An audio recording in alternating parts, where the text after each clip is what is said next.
Hello everyone. आज आपके पास NEET से आज को यदि मैं आज से देखूं तो नीट एग्जाम को होने में मुझे लगता है कि मुझे क्या लगता है, सबको पता है कि नीट एग्जाम को होने में कितने मंथ बाकी है।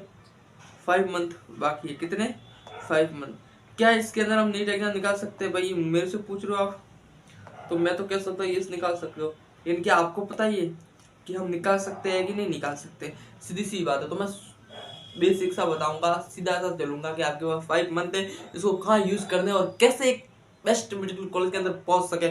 मैं कहता इतना फॉलो कर लेना, जितना बता रहा हूँ उतना अगर तुमने कर लिया ना ईमानदारी से, तो वो यही टाइम है तुम्हारे पास यही टाइम है। देखो, या तो आर या पार, सीधी सी बात है। दो ही चीजें होगी, आर या पार हो गई। तो होगा क्या, ऐसा करना क्या है। और ज्यादा यार तुम डिसिप्लिन के चक्कर में रहोगे ना तो फंस जाओगे। सीधी सी बात है, अपन डिसिप्लिन के चक्कर में नहीं चलेंगे। सीधी सी बात है, अगर तुमको बड़ी अचीवमेंट चाहिए या जो भी चाहिए लाइफ में, डिसिप्लिन से तो कभी नहीं होता। बोलते ना बहुत अनुशासित रहो, सक्सेस हो। हाँ, अनुशासन से आपका सिलेक्शन हो सकता है, मैं क्या मना कर रहा हूँ। टाइम टू टाइम पढ़ो, लेकिन अभी अनुशासन वाला टाइम नहीं है, सच बता रहा हूँ।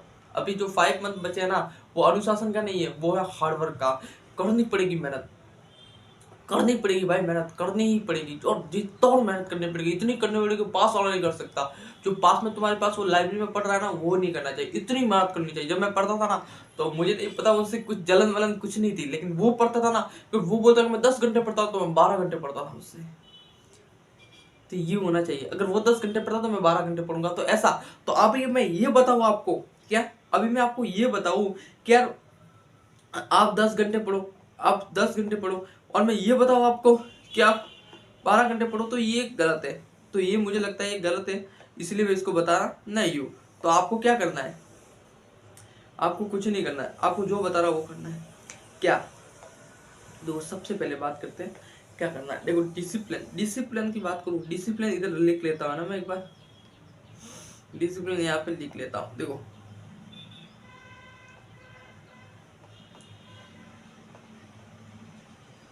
डिसिप्लिन क्या, डिसिप्लिन से मेरा सिलेक्शन होगा क्या? डिसिप्लिन मैं तुमको बता देता, डिसिप्लिन क्या काम करता है।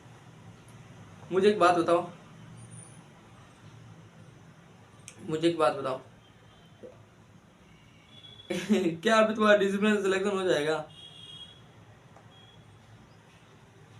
मुझे एक बात बता, क्या अभी तुम्हारा डिसिप्लिन से सिलेक्शन हो जाएगा? नहीं होगा, नहीं होगा। क्यों नहीं होगा भाई सर? डिसिप्लिन से सिलेक्शन होगा क्यों नहीं? तो इसलिए नहीं होगा कि अभी डिसिप्लिन का टाइम चला गया है। तो अभी क्या करना है,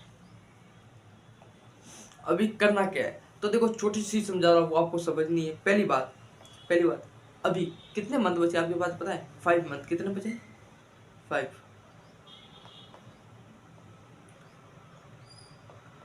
5 मंथ। इस 5 मंथ को न्यूट्रलाइज कैसे करना है, क्या करना है, क्या करना है, आपको डिटेल में बताऊंगा। देखो, सबसे पहले चलना है इधर। कितने सब्जेक्ट है आपके पास? कितने सब्जेक्ट है मुझे एक बात बताओ। सब्जेक्ट कितने? बैकलॉग को कैसे क्लियर करना वो भी बताऊंगा। बैकलॉग हैकलॉग जितनी प्रॉब्लम है तुम्हारी बैकलॉग की, वो समझाऊंगा। पहले बात कर लेंगे कैसे सब्जेक्ट को करना, क्या करना, क्या नहीं करना। फिर बताऊंगा आपको बैकलॉग कैसे क्लियर करना है, क्या करना है। देखो, बैकलॉग आता है ना, बैकलॉग की हिंदी में बात करते हैं तो मान लो आपके पास बैकलॉग की इधर टॉपिक है और इधर मैं कर लेता हूँ बैकलॉग। क्या लिख लूँ? बैकलॉग।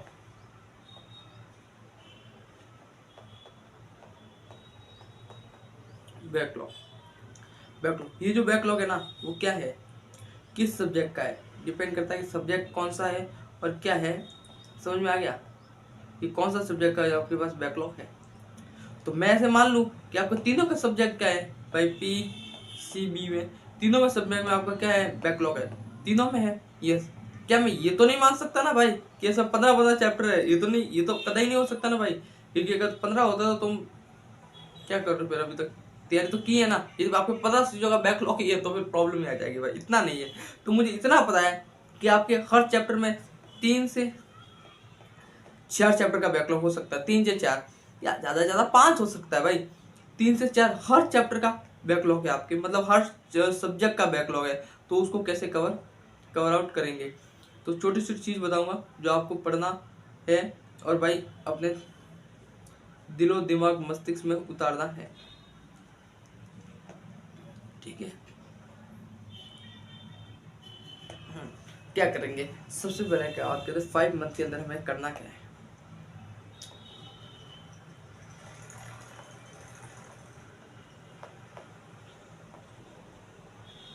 हार्डवर्क क्या करना है, हार्डवर्क, सीधी सी बात है, तुमको क्या करना पड़ेगा अभी, हार्डवर्क। कैसे करना है हार्डवर्क, देखो हार्डवर्क क्या तरीका होता है, अगर तुम गलत तरीके से हार्डवर्क करोगे ना तो रिजल्ट नहीं आएगा भाई, सीधी सी बात है। तुम गलत तरीके से अगर हार्डवर्क करोगे तो तुम्हारा रिजल्ट आने के चांस ही नहीं है। करना क्या है, कैसे करना है, क्या करना है, देखो अब की मेरे बायो की यदि मैं बात करूँ, देखो सीधी सी बात करता हूँ, शॉर्टकट बात करता हूँ, फिर बैकलॉग की भी बात करूंगा, सीधी सी रणनीति बता रहा हूँ क्या करना है। बायो की यदि मैं बात करूँ, मैं अगर बायो को होता तो बायो को कैसे लेता, अभी भाई 5 महीने बचे तो मान के चलता हूँ कि मैंने 6-7 महीने तो गवा दिए।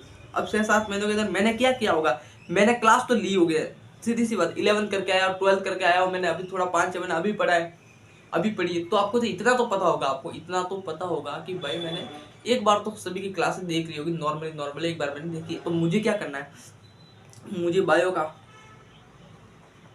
वन शॉट लेना है, शॉट, वो भी तुम अगर कोई चीज समझ में नहीं आ रही है तो वन शॉट लो, क्या लो, वन शॉट, बाकी तो मैं बताऊंगा वही करो आप, वन शॉट लो, वन बायो का वन शॉट।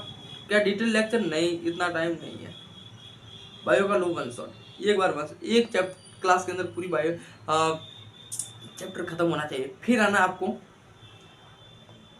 पीवाईक्यू पे,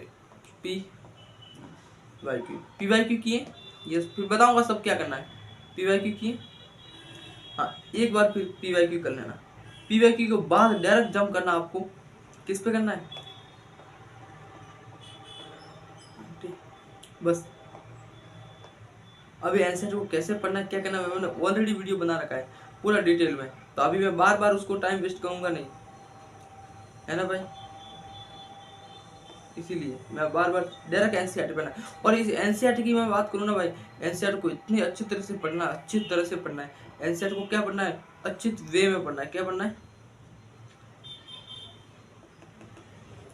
अच्छी तरह से, सही बताओ भाई, अच्छी तरह से पढ़ना भाई, को क्या पढ़ना है,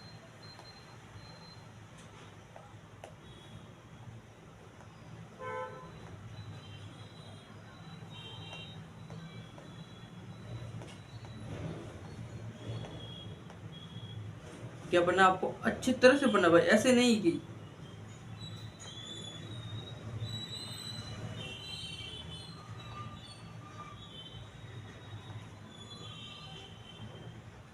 अच्छी तरह से पढ़ना है, एनसीईआरटी को तो अच्छी तरह से लाइन टू लाइन पढ़नी है भाई, लाइन टू लाइन पढ़ के पीवाईक्यू कर लिए, देखो वन शॉट देख लिया, उसके इंपॉर्टेंट पॉइंट लिख लिए, एनसीईआरटी को पढ़ लिया, पीवाईक्यू कर लिया, अगर आपका मन हो तो एमसीक्यू कर लो, बाकी इतना कर लिया तुम्हारा क्वेश्चन बाहर नहीं जाएगा।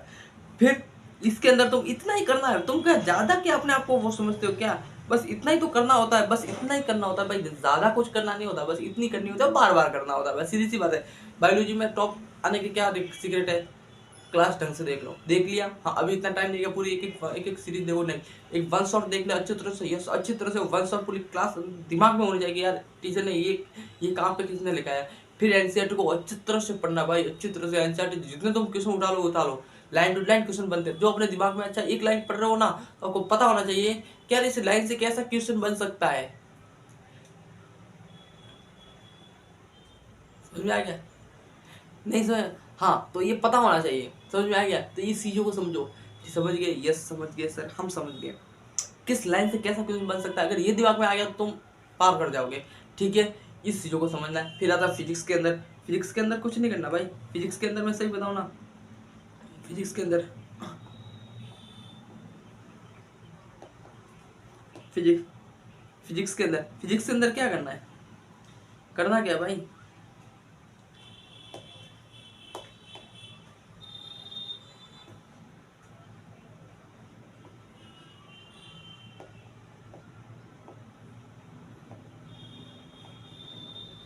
कुछ नहीं करना फिजिक्स के अंदर, कुछ करना, फिजिक्स के अंदर बहुत अच्छा भाई, एनसीईआरटी भी नहीं पढ़ना होता, देखो ये वन शॉट मिलेंगे कहाँ से, ये तो बताओ, ये वन शॉट मेरे चैनल पे मिल जाएंगे आपको, माधव क्लासेस के अंदर आपको वन शॉट मिल जाएंगे, उसकी टेंशन छोड़ो आप, मैं करवा दूंगा सब वन शॉट, क्यों टेंशन करते हो, सब करवा दूंगा, वन शॉट सब करवा दूंगा, मेरे इसी चैनल पे आपको वन शॉट देखने को मिल जाएंगे, वन शॉट लेना है, क्लास ले ली वन शॉट, फिर आपको आना है पीवाईक्यू पे, किस पे आना है, पीवाईक्यू से आना है आपको, पीवाईक्यू पे आना है, किस पे आना है आपको? पीवाईक्यू पे। पीवाईक्यू कितने भाई, तुम जितना करो ना उतने पीवाईक्यू करो भाई, जितने 15,000 के कर लो, जितने तुम पीवाईक्यू कर सकते हो ना भाई उतना तुम कर लो, तुम्हारा हो जाएगा कल्याण। जितने कर सकते हो, जितनी तुम्हारे वो ताकत है ना वो जगह, जितना तुम्हारे अंदर भरा हुआ है ना वो सब निकाल दो, सब पीवाईक्यू कर डालो, एक साथ ही तुम कर डालो। नहीं करोगे तो बड़ा पछताओगे।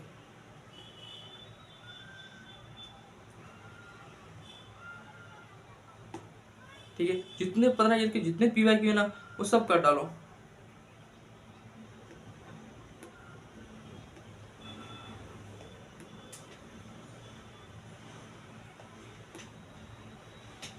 ठीक है, पीवाईक्यू जितने है ना, ठीक है, ये कर डालो, कर दिए, यस। फिर एक चैप्टर से, वन चैप्टर, सीधी सी बात है भाई, करना पड़ेगा, करना पड़ेगा। वन चैप्टर से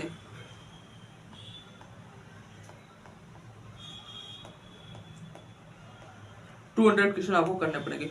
ओ भाई सर, वन चैप्टर से 200 क्वेश्चन कैसे कर पाएंगे? सिलेक्शन चाहिए, सिलेक्शन चाहिए, करना पड़ेगा। तुम बोल रहे हो कि मैं अब तुमको एक छोटी सी चीज बताता हूँ, छोटी सी चीज आपको समझाता। मैंने अभी आपको बोला कि वन चैप्टर से आपको 200 क्वेश्चन करने पड़ेंगे, वन चैप्टर से। तो आप बोलो सच में करने पड़ेंगे? हाँ भाई, पीवाईक्यू को मिला करके भी करने पड़ेंगे। 200 क्वेश्चन हर एक चैप्टर से आपको करने पड़ेंगे, वो सिर्फ फिजिक्स के अंदर करने पड़ेंगे। तुम बोलो सर इतना कैसे करेंगे? मैं आपको बताऊँ, जो टॉपर होता है ना, टॉपर वो क्या करता है? वो एग्जाम में, सही बताओ ना, ईमानदारी से बता रहा हूँ, वो एग्जाम में कुछ नहीं करता है। वो करता है क्या पता है? एमजेक के अंदर, एग्जाम के अंदर वो सिर्फ कन्फर्म करता है। तुम उस चीज को समझ नहीं पाते। अब मैं तुमको एक बात बताओ, क्या हमारे एग्जाम में कितने मिनट्स होते हैं? 180 मिनट होते हैं ना भाई, नहीं होते क्या? 3 घंटों में कितनी मिनट होती है? उसमें भी तो कम है भाई, देख लो तो, देख लो ना, 3 घंटों में कितनी मिनट होती है? देखो, तुम विश्वास नहीं करोगे, 60 हो गए, 60 हो गए, 60 हो गए, 0 सेकंड बस 18, कितने गए? 180 मिनट हुई कि नहीं? Yes yes yes sir, 180 minute हो गई। हाँ तो मजाक तो ना कर रहा भाई,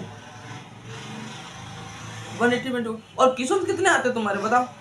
क्वेश्चन कितने आते? क्वेश्चन कितने आते? 200 क्वेश्चन आते हैं। तो क्या सर मतलब 1 मिनट का एक भी क्वेश्चन नहीं होता क्या? मतलब 1 मिनट से भी ज्यादा एक क्वेश्चन को टाइम मिलता है। तो सोचो, क्या मुझे एक बात बताओ, जब 1 मिनट से भी कम टाइम में क्या जो टॉप आता है, टॉप रैंक आती है, वो क्या 1 मिनट से कम के समय में भी एक क्वेश्चन को कर ले जाता है क्या? हाँ, तो वो कैसे करता है? वो क्या कैलकुलेशन करता है क्या? 1 मिनट, आधे मिनट के अंदर हम क्या कैलकुलेशन से आंसर ला सकते? नहीं ला सकते। तो बच्चे लाते कैसे सर? लाते तो है ना, तभी तो फुल में से फुल स्कोर करते। तो वो क्या करते हैं बताए? वो इतने सारे क्वेश्चन करते हैं, इतने सारे क्वेश्चन करते हैं, जो एग्जाम में जो क्वेश्चन आता है ना, उनको पता होता है कि इसका आंसर यही है, सॉल्व करने से मतलब ही नहीं है। तो वो 70% क्वेश्चन तो वो सॉल्व ही नहीं करता। उसको पता होता है कि यार इसका आंसर यही है, इसका तो आंसर यही हो सकता है, क्योंकि उसने बहुत सारे क्वेश्चन कर रखे भाई। वो 3 साल से लगातार क्वेश्चन सीख रहा, उसको सब पता है कौन सा आंसर क्या है, सॉल्व करने से मतलब ही नहीं है। ये होता है क्यों? वो बहुत पढ़ता है भाई, बहुत, और इतने क्वेश्चन करता है वो। तुमको तो 200 बोले, तुम बोला 200 कैसे करेंगे?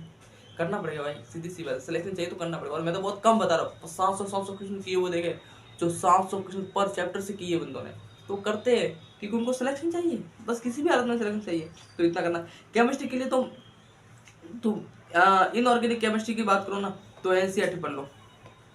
ये कब पढ़ोगे तुम एनसीईआरटी? जब तुम्हें क्लास ढंग से पूरी देखी होनी चाहिए, तुमको ऐसा लगना चाहिए कि यार मैंने क्लास ढंग से देख ली, तब एनसीईआरटी पढ़ना है ना, ऐसे नहीं पढ़ना है। ठीक है, एनसीईआरटी पढ़ना है। फिर आना है ऑर्गेनिक पे, ऑर्गेनिक क्लास देखनी पड़ेगी अच्छी तरह से। ठीक है, क्लास देख लो, फिर कुछ नहीं, इसके लिए क्लास देख लो, एनसीईआरटी में मत फोकस करो, है ना, इतना टाइम नहीं है तुम्हारे पास कि तुम एनसीईआरटी सब पढ़ो। क्लास ढंग से फोकस कर ली, यस, क्लास ढंग से फोकस कर ली। फिर क्लास हो गई, और जितने बताना वो उतने क्विज़ करने हैं। एनसीईआरटी पे इतना फोकस नहीं करना, लेकिन क्लास के अंदर फुल फोकस करना है इसका ना, क्लास के अंदर full focus. Organic chemistry class नहीं समझोगे कुछ समझ में नहीं आएगा। प्रैक्टिस करने उतने के होते हैं, पीवाईक्यू करे उतने के होते हैं, एनसीईआरटी पे थोड़ा बहुत देख लेना, बाकी इतना नहीं है। फिजिकल तो पूरी class of PYQ, class PYQ और क्लास पीवाईक्यू क्वेश्चंस। अभी बात करते हैं बैकलॉग की। भाई इतने करोगे तुम सिलेक्शन हो जाएगा भाई, इतना कुछ नहीं है यार, तुम समझो ना उस चीज को। फिर आता है बैकलॉग। बैकलॉग को क्या करना है मेरे पे? हर मतलब 9, अगर मैं 12 चैप्टर का भी बैकलॉग तुम्हारे मानू ना, कि भाई 12 चैप्टर का बैकलॉग है, इससे ज्यादा हो ही नहीं सकता तुम्हारे। तो फिर वो बैकलॉग नहीं है, वो तो बैकलॉन्ग है। क्या है? अगर तुम्हारे 12 चैप्टर से भी ज्यादा बैकलॉग है तो वो बैकलॉग नहीं है, वो बैकलॉन्ग है। समझ में आ गया? ये तो जो 12 चैप्टर का जो बैकलॉग है ना, उसका क्या करना है? उसका एक चीज बताओ, तुम एक चीज बताओ, मुझे एक बात बताओ, बैकलॉग कैसे आया? मुझे एक चीज समझाओ। देखो बहुत सर, मेरा जो बैकलॉग आया था ना, मैं सही बताऊँ ना, मेरा जो बैकलॉग की बहुत कहानी है। मेरा जो बैकलॉग आया था वो बैकलॉग किस वजह से आया था पता है? टीचर की वजह से। समझ बता रहा हूँ। टीचर ने सही बताओ क्लास में ढंग से नहीं पढ़ाया और मेरे को समझ में नहीं आया, और उस समझ में नहीं आने की वजह से मेरे को टेंशन आ गई कि अब मेरा क्या होगा, मेरे को समझ में चीज नहीं आ रही। फिर मैंने दूसरे टीचर से भी ऑनलाइन से पढ़ा तो मेरे को समझ में आ गया, तो पता चल गया टीचर की प्रॉब्लम है। तो यदि आप टीचर से परेशान हो कि अरे सही नहीं पढ़ा था इसलिए मेरा बैकलॉग आ रहा है, इसलिए मैं नंबर नहीं ले पा रहा, तो अपने टीचर को बदल डालो। सीधी सी बात है, टीचर को बदल डालो। समझ में नहीं आ रहा तो फिर क्या करें? तो इसीलिए आपको क्या करना है, आपकी देखो एक नोट डाल के पॉइंट लिखो यहाँ पे, है ना, एक नोट डाल के पॉइंट लिखो। नोट डाल के पॉइंट ये लिखना है आपको, नोट डाल के पॉइंट ये लिखना है आपको कि जो मेरा चल रहा है ना,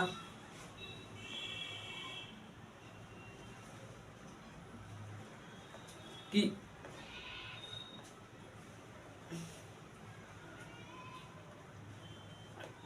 जो मेरा चल रहा है ना,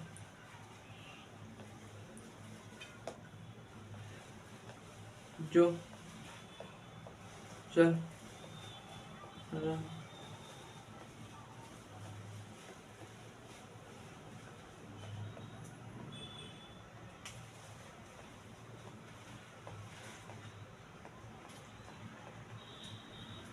ये होता है नोट डाल के पॉइंट का मतलब।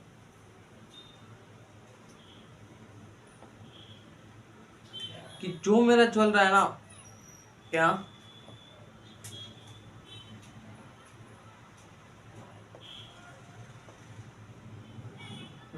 जो मेरा चल रहा है ना उसको स्टॉप नहीं करना है। मतलब जो आपकी रेगुलर बेस पे जो क्लास हो रही है ना उसको स्टॉप नहीं करना है। जो आपकी रेगुलर बेस पे जो क्लास हो रही है उसको स्टॉप नहीं करना है। वो जैसे चल रही है वैसे चलनी है। 3 क्लास होती है दिन के अंदर, वो 3 क्लास लेनी है आपको। फिर बैकलॉग की बात करें तो 2 घंटे बढ़ा लो आप।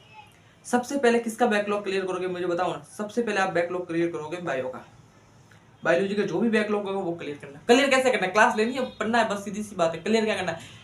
एक और नोट डाल के पॉइंट लिखना है कि पहले मैं एक सब्जेक्ट का बैकलॉग क्लियर करूंगा। देखो जो चल रहा है उसको चलने दो, उसको डिस्टर्ब मत करना। डिस्टर्ब हो गए ना भाई, अभी वो टाइम है, मैं सच बता रहा हूं, अभी वो टाइम है। यदि तुम थोड़ा भी डिस्टर्ब हो गए ना, थोड़ा भी बैकलॉग से हो, किसी भी हो, आपने अगर ऐसा सोच लिया कि मैं बैकलॉग को क्लियर करता हूँ फिर क्लास को बाद में देख लूंगा, तो तुम भूल जाओगे कि मेरा सिलेक्शन होगा। अभी ध्यान कान को सुनना, जो क्लास चल रही है उसको बैकलॉग नहीं आने देना है, उसको चलते रखना है। बैकलॉग को उसके साथ साथ उठाना है। कैसे उठाएंगे? क्लास चल रही है, अच्छी बात है, चल रही है धीरे धीरे, उसमें थोड़ा कम टाइम नहीं कर दो, उसमें थोड़ा टाइम बढ़ा लो। 2 घंटे ज़्यादा पढ़ना शुरू कर दो। अगर आप 14 पढ़ते हो तो आप 16 पढ़ो, 16 नहीं तो 17 पढ़ो, 18 पढ़ो, लेकिन पढ़ना पड़ेगा। 2 घंटे ज़्यादा कर लो। 2 घंटे में एक चैप्टर का, पहले फिजिक्स का, सॉरी बायोलॉजी का करना है, फिर केमिस्ट्री का, फिर लास्ट में फिजिक्स को देना है। इसका भी रीजन है भाई, रीजन है वो दिख जाएगा, लेकिन पहले करना है आपको बायोलॉजी का, फिर केमिस्ट्री का, फिर फिजिक्स का। ऐसे करना है, जो चल रहा है उसको चलने देना और एक को पकड़ना। भले एक दिन बैकलॉग की एक भी क्लास खत्म करोगे ना आप तो भाई हो जाएगा तुम्हारा बैकलॉग, तब तो हो जाएगा क्लियर। तो ये करना है। समझ में, मुझे लगता है आप समझ में आ गया होगा इस चीज़ को समझने के लिए। तो थैंक यू सो मच यार। स्टॉप करता हूँ इस चीज़ को अभी, और समझ में आया होगा तो धन्यवाद यार। मिलते हैं अगली क्लास के अंदर। एक छोटी सी इन्फॉर्मेशन आपको देना चाहता हूँ, यदि आप चैनल पर नए हो तो उसको सब्सक्राइब कर लो यार, क्या ज़्यादा तुम्हारा। Thank you so much, wish you all the best.